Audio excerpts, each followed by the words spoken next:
Si tu fais très bien à manger, montre aux autres comment faire à manger. Si toi, ton don, c'est de promener des chiens, ben, on the side, démarre une entreprise pour promener des chiens. Et pour la première fois, je vivais une expérience avec Dieu. Je regardais dehors, puis je sentais mon corps paralysé de A à Z. Wow. Puis j'entendais une voix qui disait, Jeff, si tu veux avoir ce style de vie-là, tu vas devoir le faire selon ma façon et non selon la tienne. J'ai grandi dans un quartier qui est quand même défavorisé. Puis malheureusement, quand tu grandis dans un quartier défavorisé, les opportunités qui t'ont offertes sont plus illégales que légales.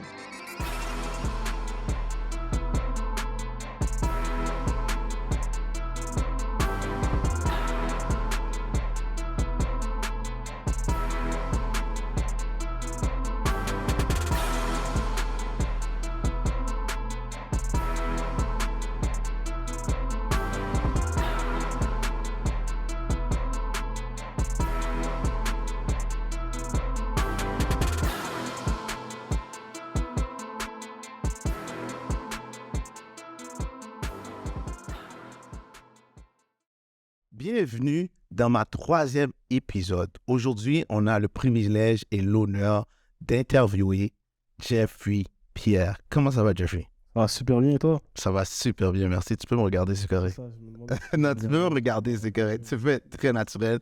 Ça va bien? Ça va très bien, et toi? Ça va super bien, merci. Écoute, Jeffrey, tu as un parcours quand même assez extraordinaire. Tu fais des affaires incroyables. Je ne veux pas te présenter, je vais te laisser te présenter. Qui est Jeffrey Pierre? Qu'est-ce qu'il fait, Jeffrey Pierre? Qu'est-ce qu'il mange? Parle-nous de toi. Je m'appelle Jeffrey Pierre, je suis prospecteur immobilier, investisseur immobilier. Moi, mon parcours, je viens de loin. Ça fait environ peut-être 10 ans présentement, je suis dans le monde de l'entrepreneuriat. Nice. Comment j'ai commencé? Honnêtement, j'ai commencé par une lettre à la maison. Je vous explique. Quelle lettre? À l'âge de 18 ans, l'école m'envoie une lettre. J'allais au cégep.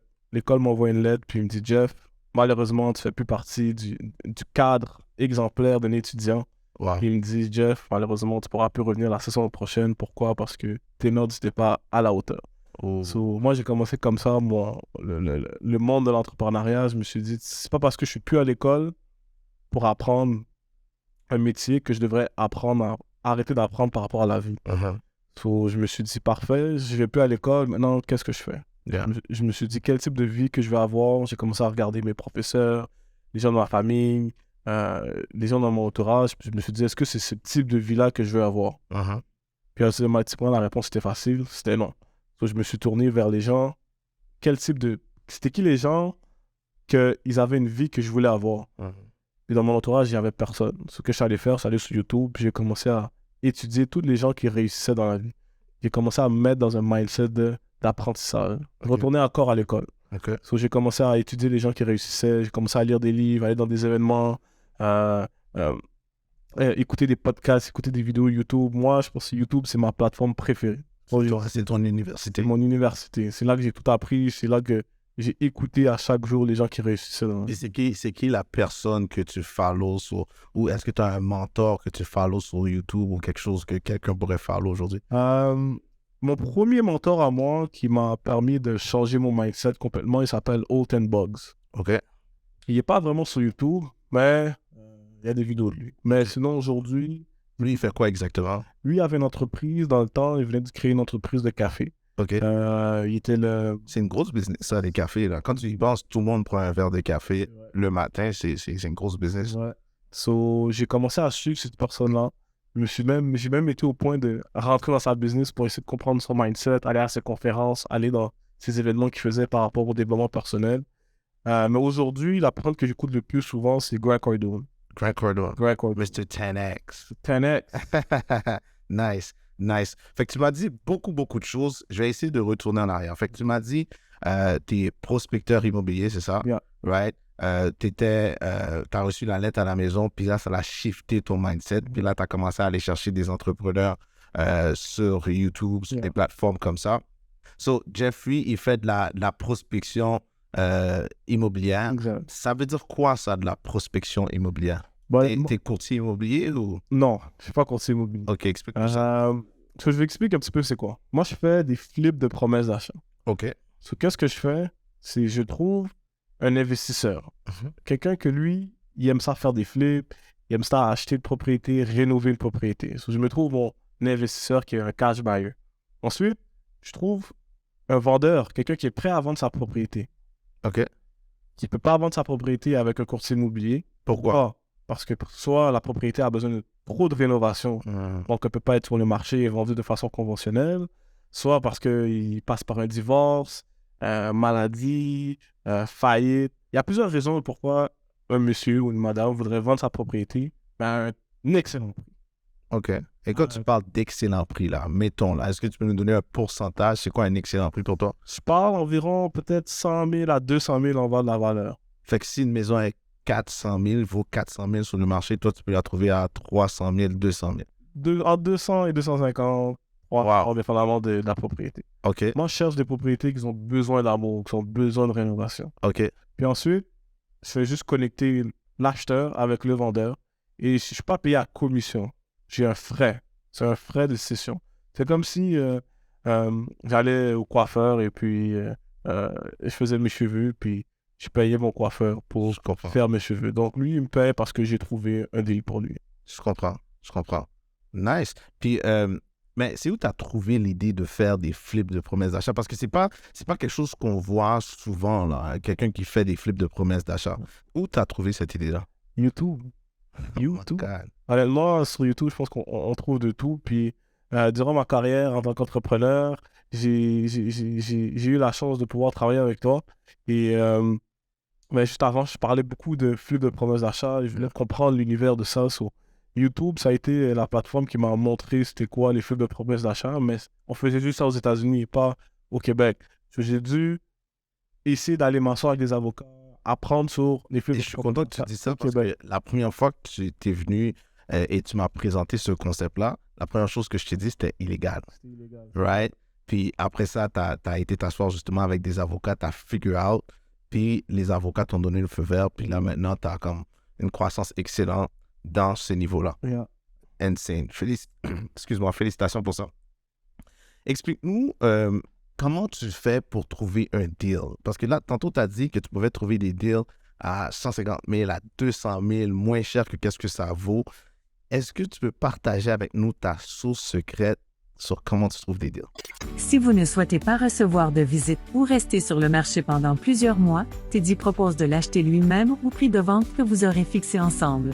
Il prend donc tous les risques pour vendre votre maison. En contactant Teddy, vous pouvez être assuré que votre maison sera vendue et que vous bénéficierez toujours de l'offre la plus élevée, que ce soit celle de Teddy ou d'un acheteur extérieur. Si vous désirez recevoir un rapport spécial gratuit sur le programme de vente, veuillez cliquer sur le lien ci-dessous ou contacter directement Teddy au 514-825-1485. Honnêtement, je pense toute entreprise, la colonne vertébrale de chaque entreprise, c'est le marketing. Mhm. So, le marketing, c'est ça qui va faire en sorte que les gens vont m'appeler, ils vont me contacter, ils vont m'écrire parce qu'ils veulent vendre leur propriété. Mais il y a énormément de types de marketing qu'on peut faire. Je comprends. Fait que là, toi, tu as du marketing que tu mets en place Exact. qui fait en sorte que ton téléphone il sonne. Exactement. Great, that's awesome. Puis comment tu fais, et explique-nous un peu le processus. Exemple, tu fais ton marketing, ensuite, qu'est-ce qui se passe? So, premièrement, je fais mon marketing. Ensuite, je reçois des appels ou si je fais du porte-à-porte, ou je vais voir moi-même, je me déplace voir les deals. Mais après que j'ai eu contact, le premier contact avec le vendeur, je fais mon analyse. Donc, j'évalue, OK, parfait, c'est quoi l'utilisation optimale de la propriété?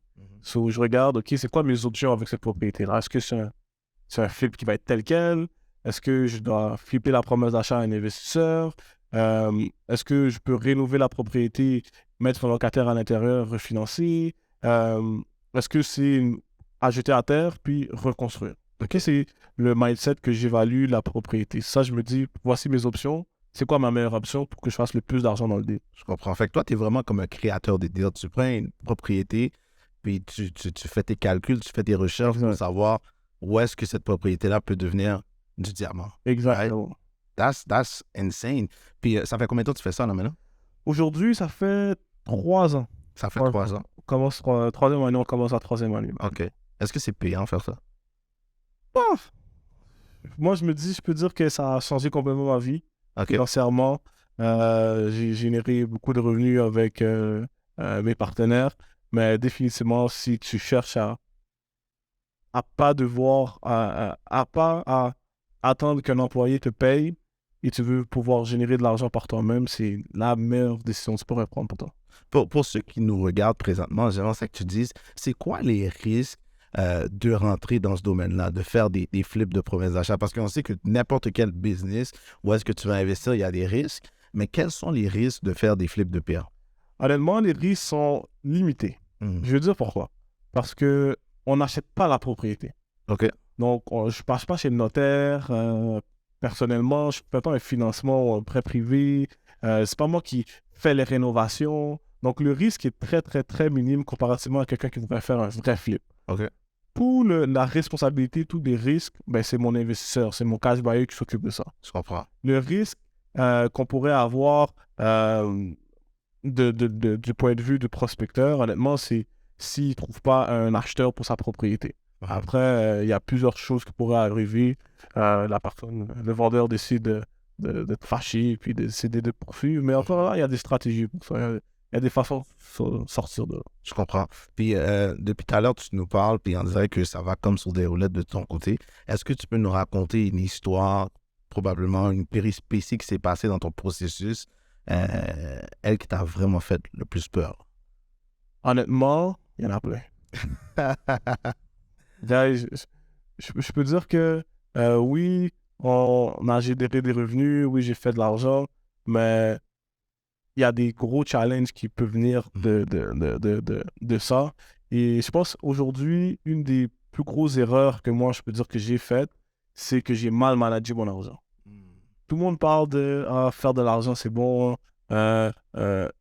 on va faire de l'argent, it's all nice. Mais si tu n'arrives pas à bien manager ton argent, c'est là que tu prends des réels coups.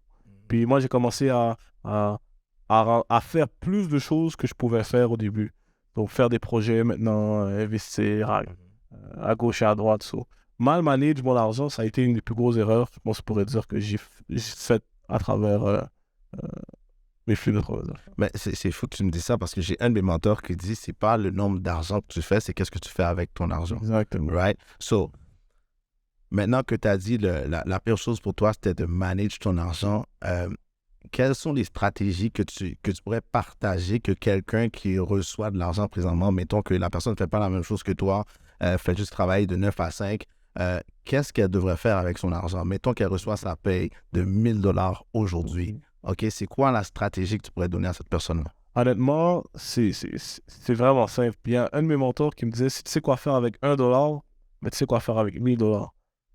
Maintenant, il faut appliquer le règlement, il faut l'écouter. C'est pas parce que tu reçois 1 000 $ que tu dois aller le dépenser au complet. Je comprends. C'est pas parce que tu reçois de l'argent, 10 000 $, 20 000 $, 100 000 $, 1 million, que tu dois penser que demain, il n'y aura pas une pluie. Puis, la meilleure chose à faire avec 1 $, premièrement, je sais pas, dépendamment de ce que tu crois en quoi, ou si tu as un thème des œuvres de charité, le premier 10%, tu devrais le donner à une fondation, OK. une charité. Nice. C'est chrétien, une église, whatever. Donne-le en don, donne-le en fondation. Ensuite, essaye de vivre avec 40% de tes revenus. OK. C'est très, très, très, très, très, très, très difficile. Très difficile. Mais si tu arrives à comprendre ce mindset-là de vivre avec 40% de tes revenus, ta vie va complètement changer. Ensuite, l'autre 40% des revenus que tu vas avoir, donne-le à M. Trudeau, M. Legault. Eux, ils vont le prendre, si tu es un employeur, si tu es un employé, ils vont le prendre automatiquement dans ton compte bancaire. Mais si tu as une entreprise, mets-le de côté pour M. Trudeau, M. Legault. Ensuite, Tu n'as pas besoin de le mettre de côté, ils vont le prendre. Oui. Si tu es un entrepreneur, ils vont tout donner en compte. Yeah. So, puis le dernier 10%, fais-toi plaisir. Garde-le pour toi, va au restaurant avec ta copine, avec ta femme, va manger, pars en voyage. Ouais. Essaye de vivre comme ça. OK. Pas facile. Vraiment pas facile. Fait que tu as dit 10% devrait donner à une œuvre, à une charité ou à l'église. L'autre 40%, tu vis avec. Ça veut dire ton auto, ton essence, ta nourriture, et ainsi de suite. L'autre, mettons qu'on a déjà payé de l'impôt sur l'argent. L'autre 50% qui reste. Si tu as déjà payé l'impôt, garde-le pour tes investissements. Fait qu'on met ça dans un compte d'investissement. Exactement. OK. Exactement. Mais c'est tough parce que vivre sur 40%, mettons, je te donne un exemple, je t'ai dit, la personne avait 1 000 $, fait qu'il faut qu'elle vive sur $400 Exact. on va dire par semaine. Exact. C'est très tough. C'est très difficile. C'est Mais très vient là de la sagesse de bien manager ton argent. Parce que là, rapidement, tu vas voir que tu fais pas assez d'argent. Là, tu vas te dire, mais il faut que j'augmente mes revenus maintenant. Je comprends. Puis tu as essayé de trouver des façons d'augmenter tes revenus. So, Jeffrey, tu as parlé de augmenter tes revenus. Yeah. Quelqu'un qui ferait, exemple, $1,000 par semaine, qui voudrait augmenter son revenu sans quitter son emploi aujourd'hui. Est-ce que tu aurais une recommandation de ce que cette personne-là pourrait faire aujourd'hui pour augmenter ses revenus? Ouais, j'en parle assez souvent aux gens de mon entourage. Puis je pense que sur cette terre-là, on a tous un don. On a tous une habilité à faire quelque chose que d'autres personnes ne font pas. Si tu travailles 9 à 5, bon, ça c'est combien? C'est 168 heures par semaine, je pense. Ouais. On va dire, on a tous 168 heures par semaine, on travaille 40 heures par semaine, on dort 40 heures. Il reste énormément de temps durant la semaine pour faire d'autres choses. Si tu as un talent X ou Y, utilise ce talent-là pour générer des revenus. Je donne un exemple. Si tu fais très bien à manger, montre aux autres comment faire à manger. Si toi, ton don, c'est de promener des chiens, ben, on the side, démarre une entreprise pour promener des chiens. Si toi, tu sais bien couper des cheveux, coiffer quelqu'un, ben, sur le on the side, coiffe quelqu'un, puis fais-toi payer pour ça. Automatiquement, ben, tu vas augmenter tes revenus sans avoir à quitter ce que tu fais à temps plein. Je comprends. Nice. That's good stuff. Maintenant, retournons dans les flips de PA. Si quelqu'un voudrait se lancer dans ce domaine-là, est-ce que tu as une vidéo YouTube que cette personne-là peut aller écouter ou quelque chose qu'on peut faire? Honnêtement, ça fait environ 2 ans, 1 an et demi. Les gens me demandaient, Jeff, je veux savoir comment tu fais les trucs de promesses d'achat. Et au début, je n'étais pas encore prêt pour montrer aux gens. Mais là, j'ai finalement fini mon école. J'ai créé une école, ça s'appelle l'école de l'immobilier. L'école de l'immobilier? L'école de l'immobilier. OK, nice. Ce nom-là, il n'existe pas. J'ai regardé partout. Il y a le collège de l'immobilier, mais il n'y a pas... il y a le collège de l'immobilier, il n'y a pas l'école de l'immobilier. Puis, de la même façon que nous, on va à l'école, on passe par le primaire, le secondaire, l'université, le cégep, mais je me suis dit que j'allais recréer ce même concept-là. Puis, le primaire, pour moi, je le compare au flip de promesses d'achat. So, j'ai créé une formation qui s'appelle... c'est l'école de l'immobilier. Puis, je montre aux autres comment faire un flip de promesses d'achat de A à Z. Comment parler à des vendeurs, comment parler à des investisseurs, comment trouver ton deal, comment trouver ton marché, comment évaluer un deal. Donc, j'ai créé une formation qui va être en ligne pour mettre le lien pour les gens qui sont intéressés. Ouais, c'est ça. Nice. Fait que là, est-ce que tu accompagnes ces gens-là ou ils ont juste un lien? Honnêtement, c'est une formation qui est 100% en ligne. OK. S'ils veulent de l'accompagnement, c'est une autre étape. Ouais, c'est une autre étape. Une autre étape. That's great. Yeah.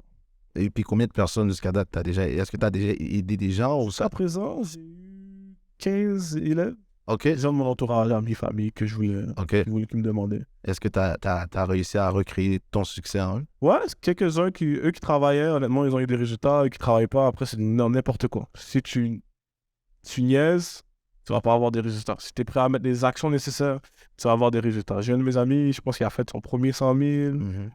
J'ai d'autres amis, eux, ils ont eu la chance d'acheter un quadruplex. Ils ont fait 90 000 en moins de 6 mois. Wow. Donc, honnêtement, ça fonctionne. Si tu es prêt à mettre des actions, passer à travers la formation, travailler fort, tu vas avoir les résultats nécessaires. Nice. Jeffrey, je regardais dans ton Instagram dernièrement, puis j'ai vu une photo de Jeffrey avant et Jeffrey maintenant. Je savais pas. Ça savais pas? OK, mais t'as ça, OK? T'as ça sur ton Instagram, Jeffrey avant, Jeffrey maintenant. Et sur cette photo-là, je vois vraiment une grosse transition. Je veux savoir, qu'est-ce qui a été le moment marquant pour toi de dire « je vais devenir un entrepreneur » à part la lettre que tu as reçue là? C'était quoi le moment que tu as dit « I'm gonna shift » ?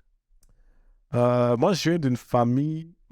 J'ai pas grandi dans la richesse. J'ai pas grandi dans le luxe, moi. J'avais ma mère, elle était monoparentale avec mon petit frère. Et ma mère, elle avait pas d'argent. Littéralement, des fois, pour Noël, il y avait comme une église qui donnait des cadeaux.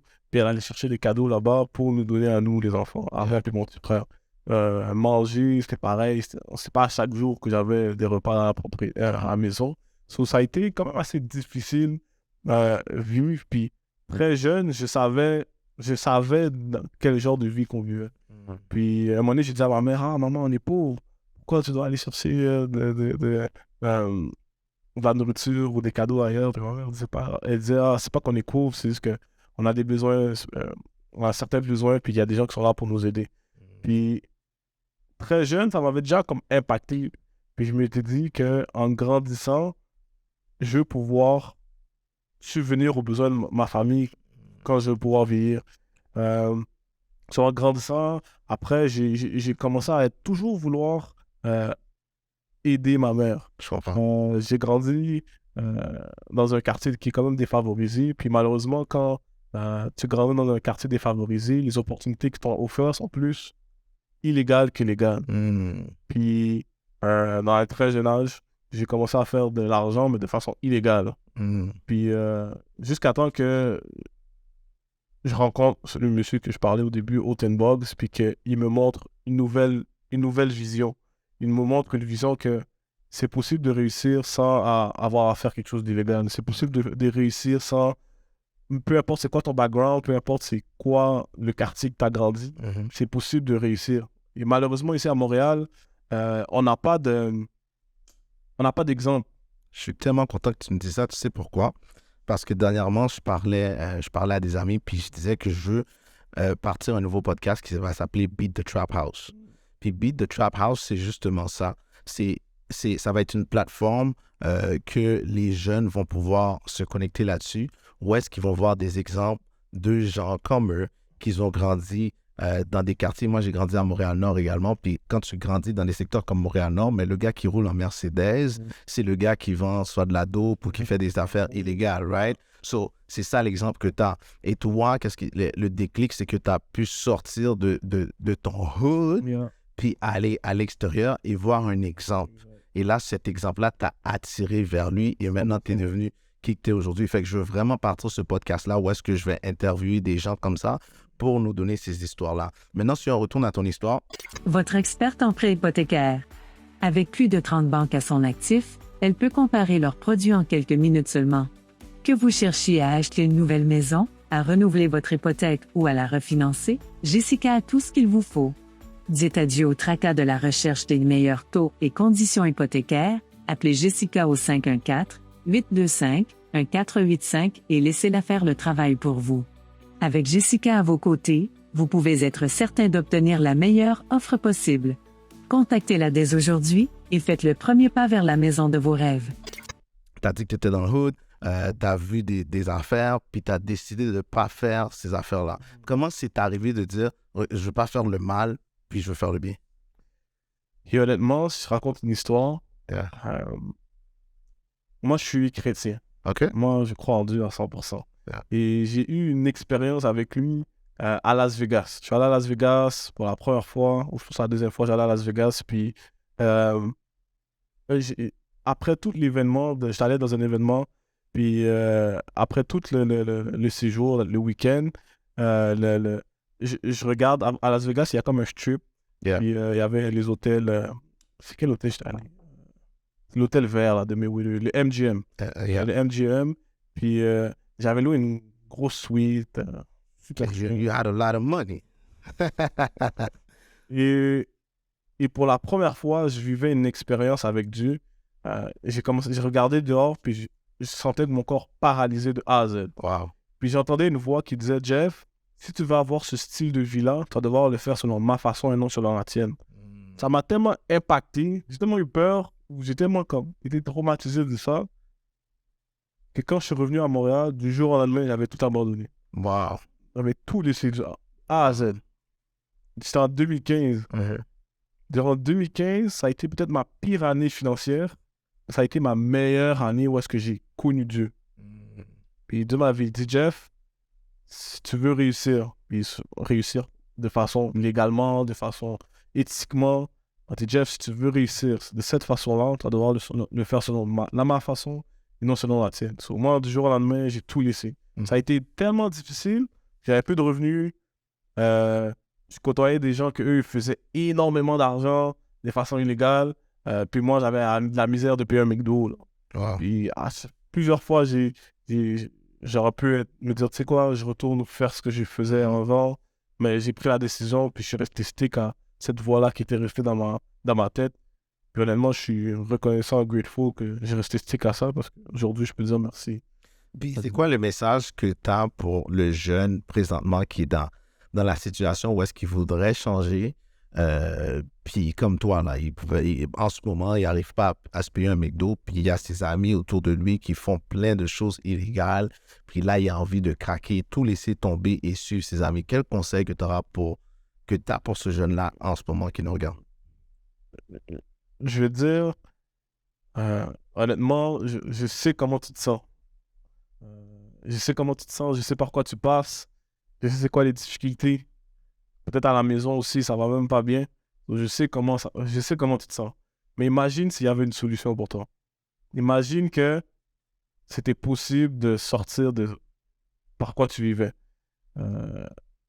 Aie pas peur d'aller chercher de la connaissance. Aie pas peur de t'éduquer, aie pas peur d'étudier des gens qui réussissent à un haut niveau et va apprendre un skills différent. Sors de ta zone de confort, de ce que tu connais et va apprendre un skills différent. Parce que je te garantis que peu importe le skills que tu fais, tu peux créer une entreprise de $1 million. J'ai vu des gens qui créent des entreprises dans les bananes, dans l'entretien ménager, dans l'immobilier, dans le trading, dans les cheveux, dans la nourriture. So, peu importe c'est quoi les skills que tu veux créer, tu peux générer une entreprise à $1 million. Maintenant, il faut juste que tu as les bonnes personnes autour de toi qui te disent que c'est possible de faire. J'adore tellement ce que tu dis. Mais là, tu sais, moi, je pense que j'ai une mission pour les jeunes. Ton cours, il est combien? Mon cours est 1500. Je vais essayer de négocier un deal pour les jeunes live, OK? Est-ce que tu es prêt à donner 10 cours à 50% de rabais aux 10 premiers jeunes qui vont nous contacter? 100%. 50%, we got a deal? Got a deal. J'ai négocié un deal pour vous, guys. So vous allez avoir 50% sur le cours de Jeffrey qui explique comment faire des flips de PA. Jeffrey a dit, exemple, là, donne-moi un price range, combien qu'on peut faire dans un flip de PA? Honnêtement, en bas de $10 000, c'est pas un deal. OK. Si tu fais en bas de $10 000, passe à la prochaine. OK. Le minimum. Minimum 10 000. Ça a été ça ma première commission. OK. Mon premier frais. OK. C'est pas une commission, ça. Classique. OK. So $10 000 et le maximum, c'est? Le plus gros frais de session que j'ai fait jusqu'à présent. J'attends de faire mon 1 million de frais de session. Mais jusqu'à présent, ça a été $100 000. OK. Fait avec ton cours, on va avoir la stratégie pour faire entre 10 000 et 100 000 $. Je ne peux pas encore montrer à faire 1 million de frais de session. Mais je peux montrer. OK. En combien de temps tu penses que si on prend ton cours, ça va nous prendre combien de temps pour faire entre 10 000 et 100 000? Quelqu'un qui est sérieux, qui à chaque jour il travaille, en moins de 6 mois, il peut faire son premier deal. OK. Nice. Mais sinon, si tu veux faire ça à temps plein, mets-toi 1 an. Garde ta job, puis mets-toi 1 an. Va chercher 10 000 de plus, 20 000 de plus, 30 000 de plus, 100 000 de plus. Yeah.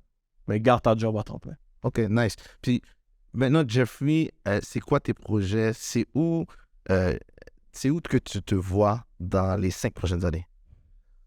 Si les 5 prochaines années, j'aimerais pouvoir impacter au moins 1000 personnes. 1000 personnes à peut-être pas devenir millionnaire, mais de dire que l'argent n'est plus un problème. Ça, c'est un des objectifs, de pouvoir subvenir aux besoins de sa famille, subvenir aux besoins de son entourage, pouvoir aider la communauté. Moi, c'est mon objectif. J'ai vraiment à cœur d'aider les gens à sortir de... s'ils n'aiment pas leur job, s'ils n'aiment pas ce qu'ils font, ils sont tannés d'être dans la souffrance, dans la misère. Moi, un de mes objectifs, c'est vraiment les aider à changer d'état. Je comprends. Ensuite, moi, j'aime l'immobilier. J'adore l'immobilier. D'ici les 5 prochaines années, au moins avoir 500 portes. Nice. Je peux atteindre ça. Au Québec? Présentement, j'habite au Québec. Je vais rester au Québec. Mais ouais, si je peux atteindre cet objectif-là, mais pas si. Quand je vais atteindre cet objectif-là, je vais être très content. Nice, I love it. Puis c'est où qu'on peut follow qu'est-ce que tu fais en ce moment? Alors, on peut me suivre sur Instagram, It's J Million, ou Jeffrey Pierre sur Instagram, sur Facebook, Jeffrey Pierre, Sur YouTube, Jeffrey Pierre. So J Million. Sur YouTube, J Million. J Million. Sur YouTube. Million. Are you a millionaire? So, merci encore une fois, Jeffrey, d'avoir participé au podcast. Merci pour ce que tu as fait pour les jeunes. Donner ton cours à 50% de rabais aux 10 premiers jeunes. Faites juste contacter Jeffrey directement ou moi directement. Et les 10 prochains jeunes qui nous contactent, on va vous donner la formation half price. Question. Yes. Quel âge? Un jeune, c'est un jeune. OK? Un jeune, c'est un jeune. Moi, je suis jeune. Toi, tu es jeune. Mon père, il est jeune. OK? On est jeune. All right? So, n'importe quel jeune qui rentre en contact avec nous, let's go, on donne l'information 50% off. Et comment on peut te rejoindre, Jeff? Sur Instagram, J Million. Sur Facebook, Jeffrey Pierre. Sur YouTube, J Million. Sur TikTok, J Million. Sur Snapchat, J Million. T'es partout. Everywhere. Je suis là. Nice. Merci encore une fois, Jeffrey. Et à bientôt. Ça fait plaisir.